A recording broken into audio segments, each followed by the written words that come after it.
지라르입니다. 카메라 앞에 서는 게 여전히 어색하네요. 사람들 앞에서 말하는 것보다 훨씬 더 말이 잘 안 나오고 훨씬 더 힘들고 어색해요. 하지만 그럼에도 또 재밌는 것도 많아서 계속 하게 되네. 오늘 할 이야기는 봄날은 간다입니다. 22년, 23년 전 영화고 2001년도 영화예요. 꽤 오래됐고 러닝타임이 한 2시간 가까이 되는 또 긴 영화기도 하고 유지태 배우와 이영애 배우의 모습을 볼 수 있는, 저는 이때 보진 않았고 올해 처음으로 본 영화고, 이제 이번에 스토리를 리뷰를 해보려고 최근에 다시 한번 봐서 총 3번째 본 영화입니다. 실제로 이 영화를 보실 분들 안 보시는 걸 추천합니다. 왜냐면 처음부터 끝까지 전부 다 얘기를 할 예정이라서. 그러면 당연히 스포일러 뿐이겠죠. 이 영화의 가장 명대사는 그거잖아요. 라면 먹고 갈래? 와, 정말 이거는 최고죠. 영화 봄날엔 간다. 시작하겠습니다. 유지태 배우는 그 사운드 엔지니어라는 직업을 가진 20대 초중반으로 보이는 풋풋한 청년. 결혼은 했지만 이제 이혼을 한 걸로 보이는 방송사에서 일하는 은수라는 캐릭터를 맡았습니다. 처음에는 그 상우가, 유지태 배우죠. 상우가 누군가를 데리러 가요. 거기에 목도리를 꽁꽁 싸맨 한 여성분이 자고 있었어요. 근데 상우가 느끼기에는 누가 봐도 내가 픽업해야 되는 사람이었어. 근데 자고 있고 또 목도리로 얼굴을 꽁꽁 싸매고 있어서 이 사람이 맞나? 라는 마음에 일단은 옆에 앉아보지만 확실하게 하기 위해 미리 받았던 전화번호로 전화를 걸어요. 그러니까 옆에서 은수의 전화 벨이 울리죠. 벨소리에 은수가 깹니다. 옆에서 여기에요 바로 옆에 라고 이렇게 얘기를 하는데, 너무 졸린 나머지 은수는 그거를 눈치를 못 챘어. 상우도 어쩔 수 없이 전화를 받으면서 여기에요 이렇게 처음 통성명을 하게 되는 장면으로 안면을 트게 됩니다.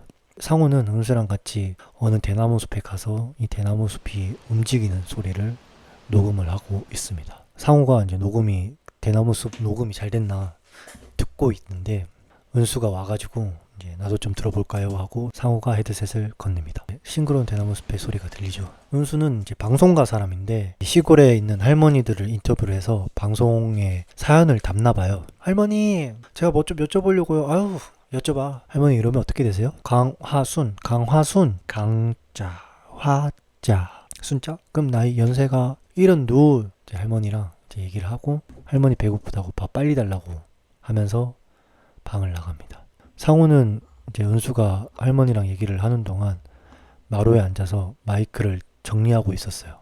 할머니 인터뷰가 끝난 은수가 상우 옆에 앉습니다. 그리고 가방에서 종이를 꺼내다가 손이 종이에 베여요. 종이에 베인 은수의 손을 본 상우는 팔을 들어서 심장 위로 올려서 흔들어라. 그러면 괜찮아진다. 이렇게 해봐라. 은수는 마지못해 이렇게 하죠. 옆에 상우는 계속 높이 시장보다 높이. 이 상황이 조금 웃겨서 서로 살짝 미소를 짓습니다. 은수는 이제 손을 다쳤으니까 계속 이러면서 대화를 이어가요. 이런 거 어디서 배웠어요? 할머니에게요. 할머니하고 같이 살아요? 고개를 끄덕거립니다. 다음 장면은 할머니 집 안으로 들어와서 할머니가 밥을 해줍니다. 밥을 딱 갖고 왔는데 할머니가 해준 거라서 뭐라 하기는 좀 그렇지만 야채밖에 없어. 좀 반찬 투정을 좀 해도 되지 않나 싶을 정도로 고기가 하나도 없습니다. 근데 맛있어 보이긴 해. 깻잎, 콩자반, 된장. 지금도 그러는지 모르겠는데 옛날 어르신들은 밥 챙겨주면 밥을 엄청 많이 줘요. 제가 봤을 땐 사람 밥이 아니라 코끼리 밥인 것 같아. 그 밥을 보고 은수는 갈 곳 잃은 눈빛으로 당황을 하고 있었는데, 상우가 말없이 숟가락으로 은수의 밥을 팝니다. 여기서 왜 자존심을 부리는지 모르겠는데 내가 못 먹을 것 같아요? 이렇게 얘기를 해요. 물론 제가 이렇게 표현하니까 좀 띠껍게 보일 수 있는데 이영애 배우가 이렇게 하니까 짜증나진 않았어. 상우는 은수의 밥을 펄려고 했지만 그대로 두고 자기 밥을 먹습니다. 은수가 내가 못 먹을 것 같다라고 말을 했다고 진짜로 그대로 두고 자기 밥만 먹어. 한 입을 먹은 은수가 그냥 밥을 퍼서 상우에게 줘요. 이럴 거면 왜 그런 거야. 고맙다고 하면 되지. 밥을 다 먹어 보이는 둘은 어두컴컴한 밤에 이제 상우가 은수를 운전하면서 데려다주는 씬이 나와요. 이 둘이 도착한 곳은 은수가 일하는 방송사입니다. 이제 같이 녹음된 음악을 듣나봐요. 상우가 녹음한 소리는 이제 은수가 인터뷰했던 할머니 사연과 함께 라디오에 내보낼 소리였어요. 상우는 녹음한 파일 중에 세 번째 파일로 하자 라고 합니다. 하지만 은수는 두 번째 걸로 하자 얘기를 해요. 또 여기서 상우는 세 번째 걸로 해야 된다. 세 번째 소리가 더 부드러워요. 왜냐면 하면서 정확하게 이렇게 합니다.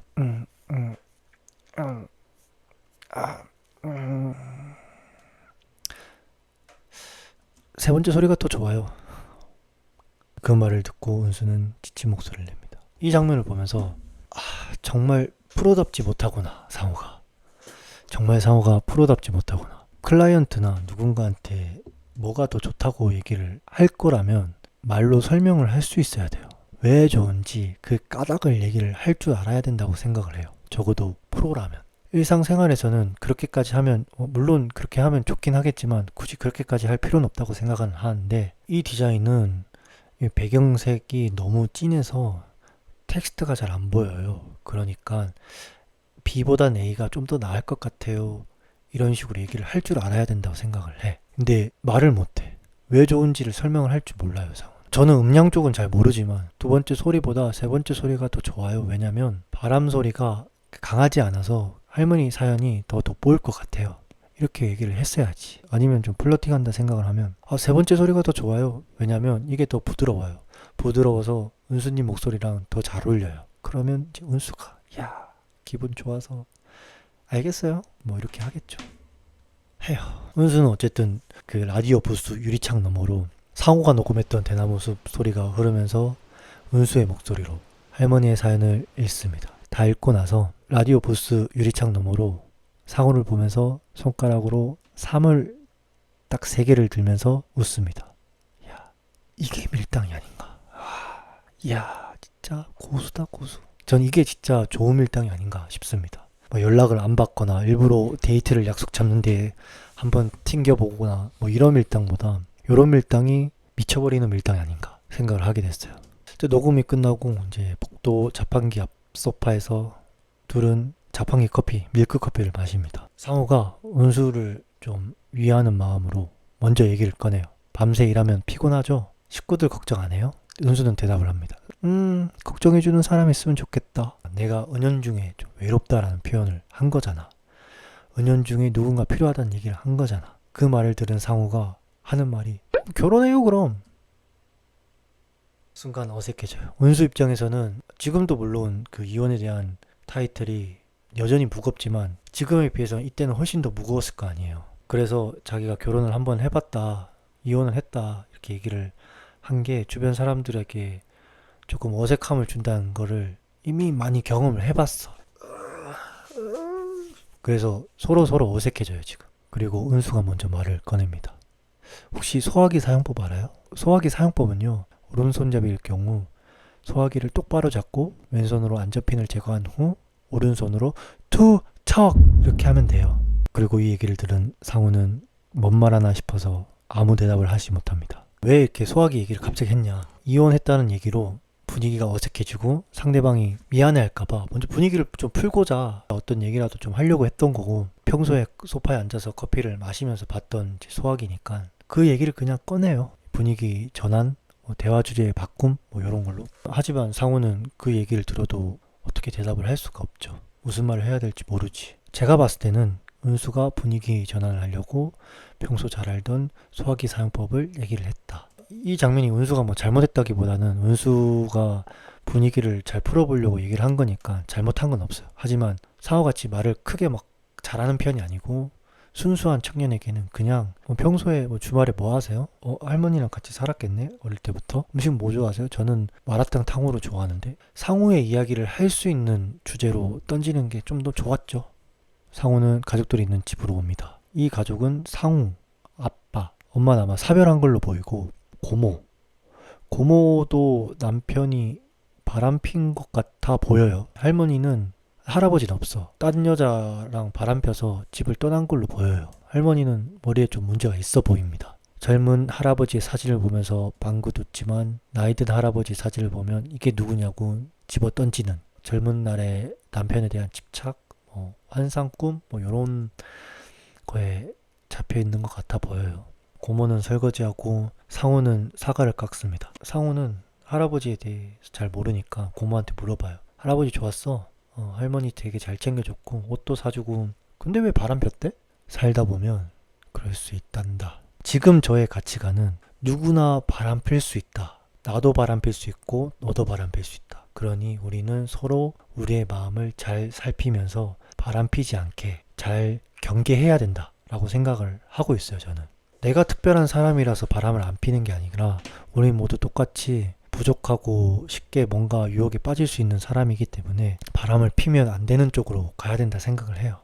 왜냐하면 바람을 피면 남아있는 사람이 슬프잖아. 고모는 상우를 보고 야 상우야 너 할머니 돌아가시기 전에 장가 가라. 고모의 말에 대답하지 않고 웃기만 합니다. 이제 웃기만 해요. 제가 이 영화를 지금 첫 번째 본 게 아니라고 했잖아요. 상우가 무슨 말을 하면 대답을 잘 못해. 무슨 말을 해야 될지 잘 모르니까 대답을 안 하는 건데 저는 이게 좀 답답했어요. 대답하지 않고 웃기만 해요. 근데 이 유지태 배우가 웃으니까 답답해 보이지도 않고 그냥 흐뭇하게 바라보게 되더라고요. 이 남잔데도. 근데 여러분들은 대답 없이 웃기만 하면 안 돼요. 님들은 유지태가 아니야. 물론 나도 아니고. 상우가 이제 다음 은수를 만나는 곳은 어느 한 시골에 있는 절입니다. 은수가 절에서 절을 하고 있었어요. 상우와 은수는 걸으면서 이야기를 나눠요. 상우가 얘기를 해요. 아까 뭐 빌었어요? 까먹었다. 밤이 되고 어느 한 시골 절에서 각자 방에 있다가 상우가 나와서 담배를 핍니다. 유지태가 담배를 피니까 우수에 차 보이고 되게 보기 좋네요. 은수가 자다가 깨서 밖에 나왔는데 눈이 내리고 있었습니다. 그 눈 내리는 곳에서 상우가 헤드셋을 끼고 이 눈 내리는 소리를 따고 있었어요. 은수는 이제 그걸 보고 아주 천천히 조심스럽게 다가갑니다.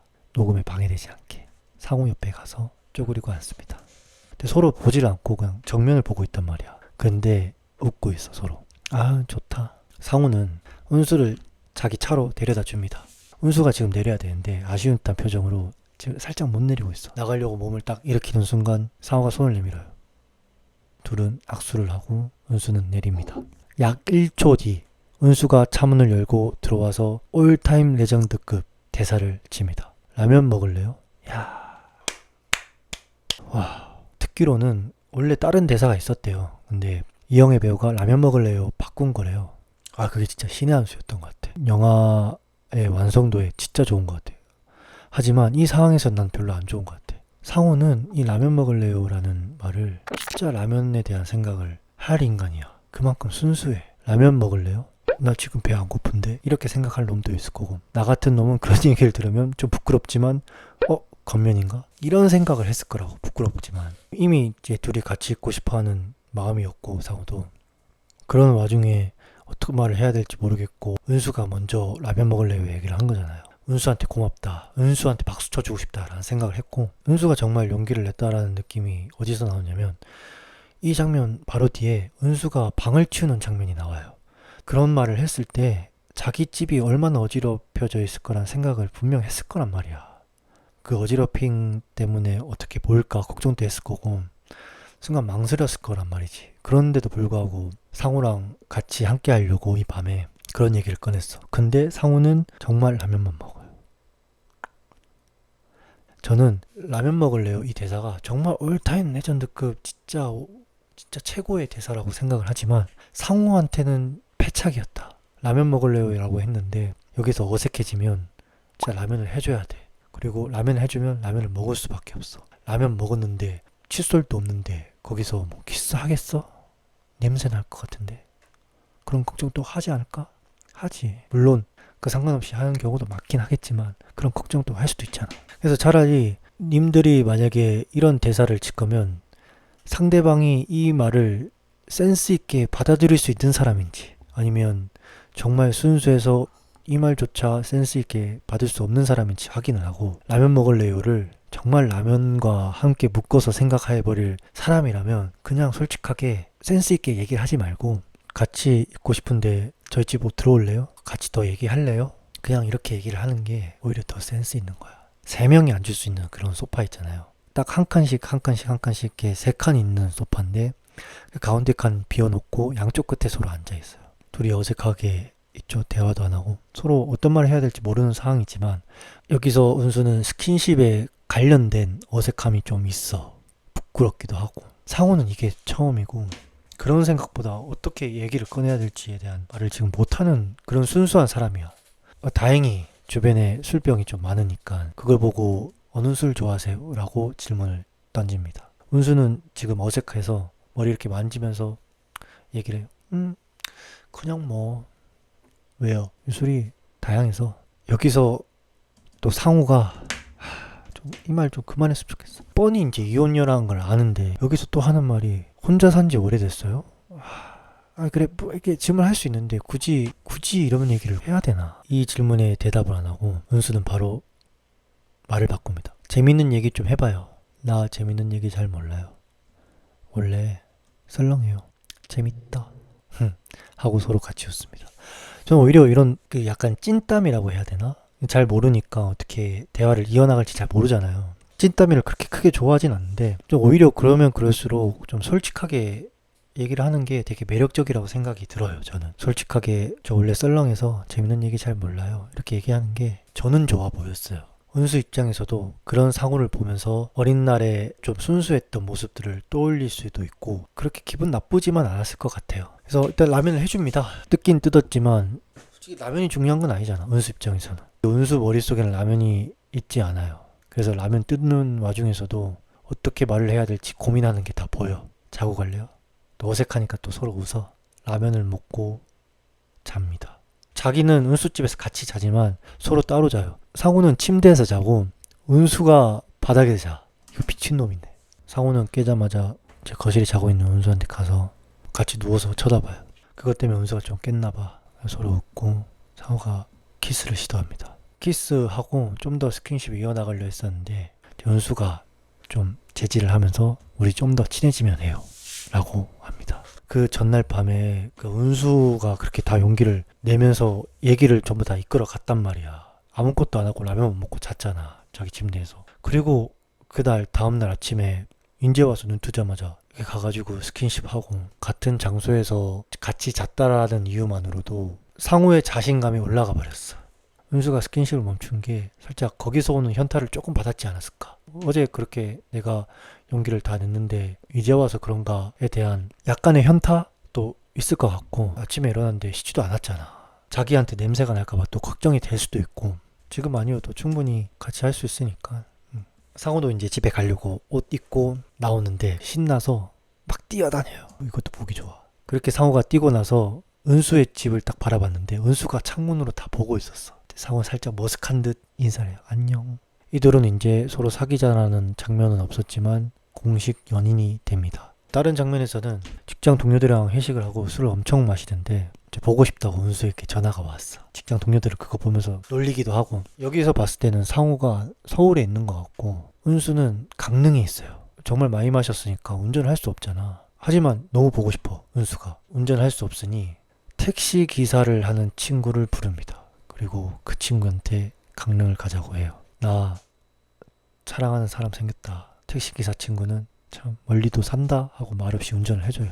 정말 멋진 친구야. 강릉에 도착한 상호는 은수를 만나고 뜨거운 포옹을 합니다.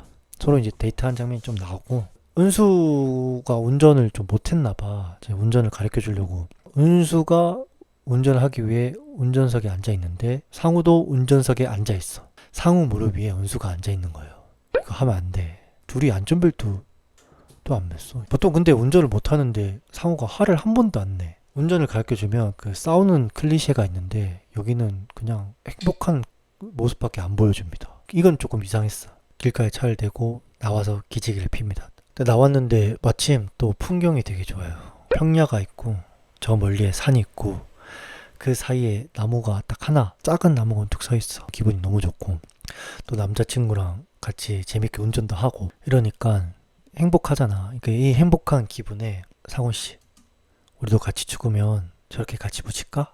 무덤이 있었네. 여기서 상훈은 대답을 안 합니다. 이번에는 대답 안 해도 넘어가지 않아요. 대답해. 싫어? 죽는다는 게 상훈한테는 너무 멀고 또 슬프기도 한 얘기라서 대답하기가 쉽지가 않아요. 하지만 그것도 은수에게도 똑같이 포함이 되는 얘기죠. 그럼에도 불구하고 이렇게 남자친구랑 함께 있는 게 너무 행복하니까 바람을 얘기를 하는 거죠. 그만큼 지금의 기분이 행복하다는 얘기지. 저렇게 같이 묻히면 외롭진 않겠다. 요 정도는 할 수 있잖아. 상호가 집에 놓고 온 은수의 문서를 가져다 주려고 차를 타고 은수의 직장으로 가서 문서를 건네줘요.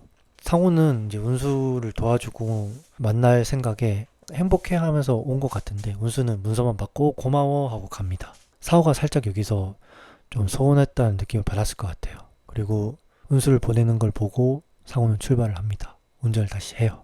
그때 지나가던 은수의 동료가 누구야? 아는 사람? 한 컷이 또 끝납니다. 상호와 은수가 은수의 집에 있는 장면이 나옵니다. 상호는 소파 위에서 TV를 보고 있고 은수는 다리털을 뽑고 있는, 솔직하죠. 그래서 상호가 소파 위에서 얘기를 해요. 우리 둘 만나는 거 아는 사람 없어? 우리 둘 사귀는 거 알면 너가 이 방송국에서 일 받아가는 거 그만둘 수밖에 없다. 너가 잘리면 우리 못 만나잖아. 이렇게 얘기를 해요. 근데 상호는 그 얘기를 듣고 복잡 미묘해지죠, 마음이. 은수는 이제 당당하게 말을 못하는 이상이 미안하니까 괜히 내가 다리털 뽑아줄까? 상호의 다리를 만지면서 괜히 장난을 쳐요. 은수의 장난에 상호가 웃으면서 아니야 괜찮아 라고 말을 합니다. 은수가 녹음실에 녹음으로 들어갔는데 은수의 녹음실에서 은수 옆에 은수보다는 나이가 많아 보이는 한 남자가 선글라스를 끼고 있고 은수 옆에 앉아 있어요. 은수가 쌍꺼풀 수술했죠 라고 장난을 칩니다. 분위기를 풀어보려고 유머를 던진 건데 이 남자도 대답을 안 해요. 그러니까 은수가 살짝 머쓱했다가 남자는 선글라스를 벗고 쌍꺼풀이 없는 자신의 눈을 가만히 보여줍니다. 그리고 은수는 그걸 보고 웃어요. 말을 한마디도 하지 않아요. 저는 이거 보고 와 이게 뭐 기세가 좋은 건지 눈치가 없는 건지 왜 이렇게 하는지 모르겠어. 근데 어쨌든 은수는 그걸 보고 웃어요. 지금 다시 보니까 이 남자의 기세가 지린 것 같아. 상호가 은수의 집에서 라면을 먹고 있는 장면이 나와요. 상호는 김치 잘 담궈? 그럼 못 담글 것 같아? 나 어렸을 때 우리 엄마 돌아가시고 나서 우리 아버지한테 죽도록 맞은 적 있거든. 그때 내가 엄마 하고 막 울었대. 그 후로는 아버지가 한 번도 때린 적이 없어. 사귀는 사람 있으면 데리고 오래. 프로포즈에 준하는 말을 미친 변화구와 함께 던집니다. 라면을 먹으면서. 이 이야기를 들은 은수는 당황을 하게 됩니다. 상호씨, 나 김치 못 담가? 내가 담가줄게. 이 커플은 여기서부터 좀 삐걱거리는 것 같아요. 한 사람은 상처를 받고 한 사람은 미안해지고. 은수가 상호와 이런 이야기가 있어서 그런지는 모르겠는데 일터에서도 고민이 많은 얼굴을 하고 있어요. 소화기 앞에 있는 소파에 앉아있다가 선글라스 남이 다시 찾아와 옆에 앉습니다. 덥죠? 진짜 은수가 여기서 고민이 많아서 그런지는 모르겠는데 동태 눈으로 이야기를 꺼내요. 소화기 사용법 아세요? 그놈의 소화기 진짜. 아니다 됐다. 내가 무슨 말을. 소화기에 대한 토크를 포기하려고 했던 순간 선글라스 남은 능숙하게 소화기 사용법은 모르는데 분위기 전환법은 알아요. 맥주 한잔 할래요? 그래, 소화기 사용법이 뭐가 중요하겠어. 진짜 불날 때나 중요하지. 그리고 그날 밤 은수는 집에 늦게 들어와요. 상호는 은수 집에 있었고요. 은수를 기다리면서 좀 애처로운 게 상호가 그 은수의 결혼식 사진을 보고 있어요. 웨딩드레스 입고 있는 사진. 어떤 마음이었을까? 은수도 복잡했지만 당연히 상호도 복잡하죠. 마음이. 은수가 술을 선글라스 남이랑 당연히 먹고 온 걸로 보여. 상호가 왜 늦게 들어왔냐 뭐라 하지 않고 술 많이 마셨어? 라고 이제 걱정하는 말을 해줘요. 은수는 포옹을 몇 번 하다가 울음을 터뜨려요. 상호가 이렇게 따뜻하게 있는데 다른 남자와 늦게까지 술을 마시고 상호의 프로포즈에 준하는 말에 거절을 한번 또 했고, 그래서 이런 생각들이 겹쳐서 눈물을 흘리는 것 같아요. 다음날 아침 상호는 술을 많이 마신 은수를 위해서 국을 끓여줘요. 야, 얘 어떡하냐. 딴 남자랑 이렇게 먹고 왔는데 국까지 끓여주대. 아이고. 자고 있는 은수를 깨웁니다. 국 먹으라고. 북엇국을 끓여줬고, 근데 은수는 일어나기가 싫어. 더 자고 싶은데 또 계속 깨워. 계속 깨우니까 나 짜증을 내요. 그 와중에 은수가 상호에게 짜증을 낸 게 미안했는지 등을 쥐고 있는 와중에 팔을 이렇게 툭툭 하면서 상호를 쳐줘요. 상호는 운전을 하고 옆에 조수석에 은수가 앉아있어요. 상호씨, 이 일도 끝나가는데 이제 뭐 할 거야? 무슨 말이야? 아니, 끝나간다고. 뭐가 끝나는데? 끝나간다고. 내 말 못 들었어? 답답해. 신경전 아닌 신경전을 벌입니다. 이제는 답답해라는 말을 하네요. 근데 상우는 원래 처음부터 답답한 사람이었어. 처음에는 은수에게 그런 답답한 모습은 순수함에 대한 어떤 동경, 그런 걸로 느껴졌을 거예요. 하지만 이제 와서는 조금씩 어긋나가고 있는 와중이니까 오히려 순수함의 동경으로 바라봤던 그 상우의 답답함이 정말 답답함으로 이제 받아들여지기 시작을 했죠. 은수 집 앞에서 은수를 내려주고 나 잠시 어디 갔다 올게. 빨리 와서 라면이나 끓여. 나 일 있어. 무슨 일? 내가 모르는 일도 있어? 아휴, 또 어디 가서 술이나 마시려고 그러지. 은수씨, 내가 라면으로 보여? 말 조심해. 참 이렇게 화내는 것도 상우답다. 내가 라면으로 보여. 무슨 말인지 모르겠는데 어떤 말을 하고 싶은지는 알 것 같은 느낌. 표현이 서툰 상우답다. 제 은수가 혼자 집에서 상우의 물건들을 정리를 하고 있습니다. 정리를 하다가도 주저앉으면서 한숨도 쉬고 복잡한 마음으로 짐을 정리를 하고 있죠. 상우는 마음을 달래로 영화도 보고 술은 안 마신 것 같고 와서 문을 탁 열고 들어왔는데 자기 짐이 소파 앞에 가지런히 정리되어 있는 걸 봅니다. 떡볶이 먹자라고 말하며 은수가 자고 있는 방의 문을 열어요. 근데 은수는 대답하지 않죠. 상우는 다시 그 짐을 유심히 들여다보며 이게 내 짐이구나 라는 것을 깨닫게 됩니다. 열린 문 너머로 등을 쥐고 있는 은수를 상우가 봐요. 은수한테 다가갑니다. 은수 가까이에 앉았다가 아무 말 하지 않고 다시 문 바깥으로 멀어져 갑니다. 멀어져가는 상우의 발걸음을 느끼고 자는 척 여전히 등을 진 채 복잡한 생각과 함께 짐을 챙기고 나가는 상우를 소리로 다 듣고 있습니다. 그리고 이제 상우는 짐을 챙겨서 자기 차를 타고 집으로 가는 길입니다. 또 안타깝게 자동차에서 흘러나오는 라디오 소리에서 은수의 목소리가 나와요. 함께하고 계신 방송 한은수의 FM 음악실입니다. 상우의 분노의 기어 변속. 커져가는 자동차 엔진음, 분노의 엑셀을 밟고 있죠. 엔진음은 점점 커지는데 그런데 자동차 밖의 풍경은 여전히 느려요. 제가 이 장면을 보면서 와, 상우 자동차 정말 구리구나. 기분 꿀꿀해서 분노의 엑셀을 밟는데 이 녀석이 소리만 크고 실제로 나가지도 않네. 이걸 밟으면서 무슨 생각을 했을까? 넘어져도 안 되니? 이렇게 암묵적으로 헤어졌지만 서로가 서로를 생각하고 있는 건 여전하기 때문에 하루아침에 마음까지 다 정리하기는 쉽진 않아. 그래서 은수가 먼저 전화를 걸어서 찾아와요. 다시 결합을 해요. 하지만 은수는 상우와 더 오래 할 수 없다는 걸 알고 한 달만 더 있어보자 얘기를 해요. 헤어지자 말이 조금 쉽지 않으니까 상대적으로 조금은 더 마음 편하게 얘기할 수 있는 말이죠. 요게 상우가 이제 가족들이랑 같이 삼겹살을 먹는 장면이 나와요. 고모가 너 여자친구 왜 소개 안 시켜주냐 요런 얘기를 하는데 상우가 입맛이 확 떨어져서 별로 생각이 없어서요. 가볼게요 라고 해요.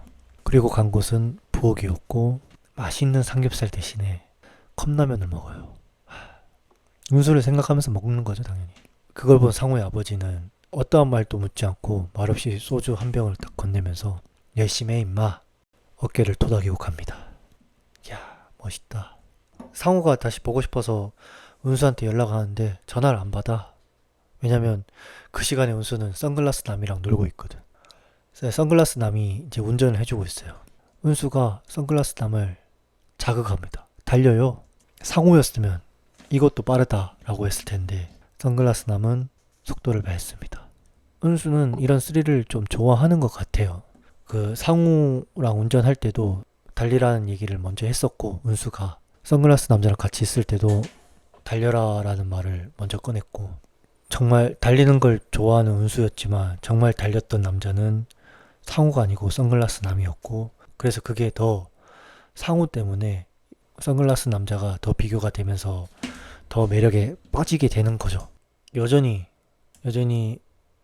은수를 보고 싶은 상우는 은수의 직장 앞에서 은수를 기다리고 있었어요. 선글라스 남자의 차에 타는 은수의 모습을 봐버립니다. 그리고 상우는 그걸 보고 혹시 이런 내 모습이 들킬까봐 더 숨어버려요. 그날 밤 상우는 술에 잔뜩 취한 상태로 은수에게 찾아옵니다.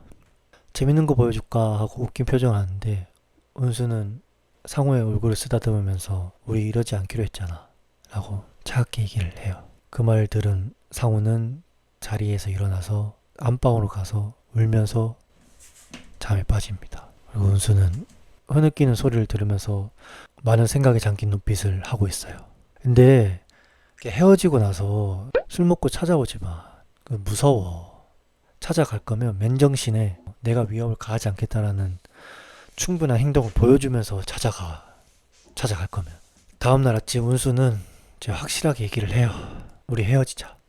은수가 이때까지 어려워서 헤어지자는 말을 계속 못하고 있었는데 큰 결심을 한 눈빛을 가지고 헤어지자는 말을 건넵니다. 상훈씨, 우리 헤어지자. 내가 잘할게. 헤어져. 너 나 사랑하니? 어떻게 사랑이 그렇게 변하니?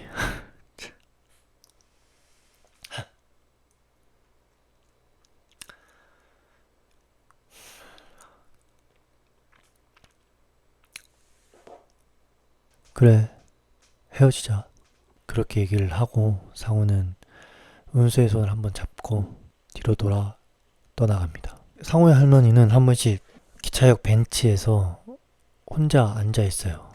아마 떠나간 남편을 기다리고 있는 것 같아요. 상우가 옆에서 할머니를 지켜주고 있습니다. 할머니, 이제 가요. 할아버지랑 같이 가야지. 할아버지 돌아가셨어요. 이제 여기 없어요, 할머니. 아, 가요.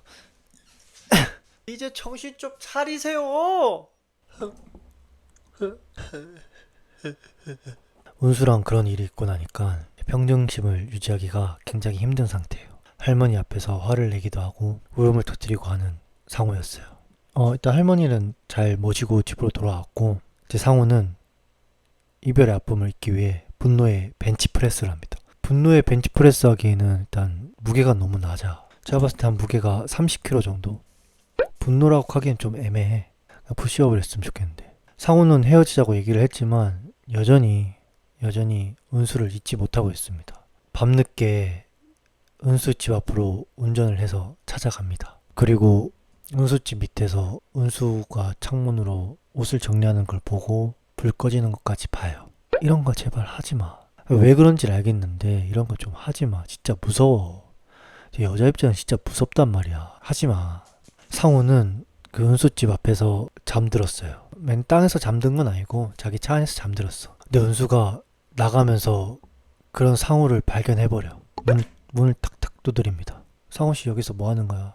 보고 싶어서 왔어. 어디가? 돌아가. 나 가야 돼. 내가 데려다 줄까? 은수는 대답하지 않고 자기 갈 길 갑니다. 그리고 은수가 차를 새로 하나 뽑은 것 같아요. 마티즈. 번호판도 아직 붙이지 않은 새 차. 그리고 그 차를 타고 떠납니다. 상우는 그 차를 보고 쫓아갑니다. 상우가 그렇게 쫓아갔는데 은수가 내린 곳은 선글라스 남이 있는 곳이었어요. 지금 은수 때문에 너무 화가 나 있는 상태고 은수가 너무 미워. 근데 어떻게 하지는 못해. 그 상우 성격상 어떻게 할 수가 없어. 그래서 몰래 은수의 차를 긁습니다. 근데 그 긁은 거를 은수가 또 봐버렸어. 상우는 굉장히 쪽이 팔려서 은수의 눈을 마주치지 못하고 얼른 멀리 도망가 버립니다. 오히려 저는 이게 잘 된 게 이제는 이것 때문에 쪽팔려서라도 갈 수가 없어졌어. 어떻게 가 이거를. 이별의 아픔에 상우는 마루 위에 앉아서 그리고 그 모습을 본 할머니는 상우에게 다가와서 토닥토닥 해줍니다. 그리고 이렇게 말을 해요. 버스와 여자는 떠나면 붙잡는 거 아니다. 그 말을 들은 상우는 다시 펑펑 웁니다. 그러면 할머니는 할아버지가 남자라서 붙잡으려고 했나? 펑펑 운 상우를 위로해주고 할머니는 제 방 안에 들어와서 젊었을 때 입었던 걸로 보이는 핑크 색깔 한복을 입고 새하얀 양산을 들고 집을 떠납니다. 그 떠나는 뒷모습은 할머니가 간직하던 옛날 젊었을 적 자신의 뒷모습이 찍힌 사진과 매우 똑같았습니다. 그 연출과 함께 할머니는 이제 돌아가시고 장례식을 치르시고 할아버지 사진 옆에 영정사진이 놓입니다. 상우는 마루에 앉아서 할머니의 신발을 뚫어지게 쳐다봐요. 신발이 나갈 때 신으면 편할 방향으로 돼 있었는데 이제는 상우가 그걸 딱 짚고 들어오는 방향으로 편하게. 근데 이 장면 자체가 되게 간단한 장면인데 많이 찍었다 하더라고요. 손끝에서 나오는 그 섬세한 감정선을 좀 살리려고 했던 것 같아. 이제 좀 시간이 좀 흐르고 은수가 일을 하다가 우연치 않게 또 종이에 손이 베어요. 손이 베어서 피가 난 운수는 무의식적으로 손을 이제 높게 올려서 흔듭니다. 그리고 상호에 대한 생각을 떠오르게 되죠. 운수는 상호한테 연락을 하고 뭐 이런저런 가벼운 얘기를 해요. 그리고 운수는 화분을 건네면서 이거 할머니 갖다 드려. 이런 거 키우는 게 좋대. 물도 주고. 그 화분을 받으면서 상호는 굳이 할머니가 돌아가셨다는 얘기를 하지 않습니다. 둘이 살짝 떨어져서 좀 빠르게 걸어요. 운수가 중간중간에 그 속도를 맞추려고 좀 빨리 뛰었어. 몇 번 뛰었어. 그리고 상호는 아마 그걸 느꼈을 거야. 심정이 너무 복잡하고 그리고 한승연애를 해버린 운수에 대한 미움 때문에 일부러 좀 빨리 가고 있었던 것 같아요. 쫓아오는 게 힘들어하는 걸 알면서도 여전히 계속 빠르게 걷고 있어. 소심한 복소심으로 자기 발걸음에 맞춰서 힘들어하는 운수를 알면서도 줄이지 않았을 거야. 은수는 그렇게 빨리 걷는 상호를 뭐라 할 수 없죠. 미안하니까. 그래서 뭐라 하지 않고 달려가서 팔짱을 껴요. 그리고 웃어요. 상호는 그런 운수에게 말없이 아까 자기가 받았던 화분을 건네줘요. 그 화분을 받은 운수는 상호의 눈빛을 보면서 이 관계, 우리 관계 정말 이제 끝이구나. 서로 분분히 가야 할 길 가야 되구나. 라는 생각을 한 것처럼 운수 또한 말없이 고개를 끄덕입니다. 상호는 그런 운수의 표정을 읽고 갈게 라고 말을 하고 운수는 잘 가. 상호가 먼저 등을 돌리고 갑니다. 뒤를 돌아보지 않아요. 마음을 굳게 다잡았거든요. 제가 봤을 때는 한 60대 40이지 않았을까. 가는 마음이 한 60, 붙잡고 싶은 마음이 한 40. 걸어가는 상호를 운수가 상호를 향해 달려가면서 상호를 붙잡아요. 그리고 옷을 가지런히 정리를 해주고 악수를 건넵니다. 운수가 먼저 발을 뗍니다. 그리고 그때 악수가 끝난 상호의 표정은 55대 45까지 간 것 같아요. 근데 유지태 배우가 정말 마음을 어떻게든 붙잡아 보려고 노력하는 연기가 되게 좋았어요. 저는. 상호는 그 악수한 자리에 가만히 서 있었지만 이미 운수가 많이 가버린 상태여서 많이 떨어져 있어요. 하지만 그 떨어져 있는 와중에 서로가 서로를 향해 몇 번씩 쳐다봅니다. 그리고 손인사를 건네죠. 상호는 한참 동안 악수했던 자리에서 마음을 다잡습니다. 이제 집 정리를 좀 하고 녹음기를 틀었는데 은수의 콧소리가 나오고 자기 사운드 장비를 챙겨서 넓은 평야로 갑니다. 헤드셋을 끼고 바람을 녹음하며 천천히 웃으면서 이 영화는 끝이 납니다.